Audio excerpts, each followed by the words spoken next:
those of you who don't know, back in February 2010, I suffered a football injury that left my spine looking like a damn boomerang. I had 8 herniated discs, 5 of which was right on top of each other, 2 fractured spinal discs, broken left pelvis, fractured tailbone, severe scoliosis, 2 trapped and almost severed nerves. Last but not least, I was paralyzed from the waist down, and I mean literally paralyzed, like pure vegetable juice. At the time, I didn't really have the mental capacity to deal with the situation, which made things worse and even landed me on suicide watch. Cause all I was doing was being a little bitch and complaining every 5 minutes and saying dumb shit like, I don't want to live no more, I refuse to live my life this way. After 6 or 7 months, my doctor tells me, since I was in such great physical shape before I got hurt, that the damage actually could have been a lot worse, and maybe after some physical therapy I could have a surgery that gave me like a 15% chance of walking again. Then he started going off about how important it is to be realistic and to be positive but not to get my hopes up, blah blah blah. But after I heard 15%, I pretty much didn't hear nothing else. I made up my mind already. I'm walking again. I don't care what you say, I don't care what she says, I don't care what Jesus says, I'm walking again. Anyways, fast forward a month, I finally got my surgery, but I didn't get no results. I was still a veggie burger, and they kept feeding me all this bullshit. It takes time for this, it takes time for that. I started feeling like they were more interested in milking my insurance than actually seeing me get better. You gotta remember, hospitals will make you feel good enough for you to stop complaining,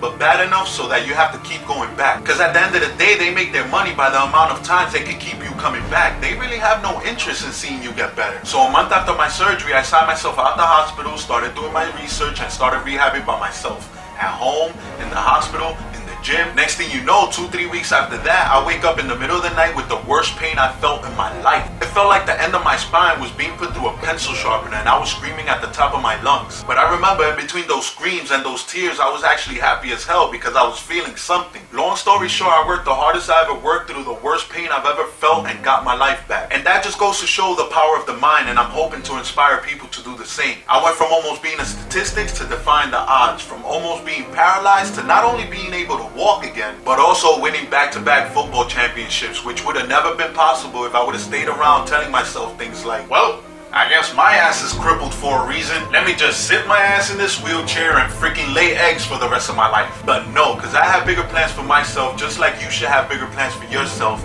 if you're unhappy with your life. One love.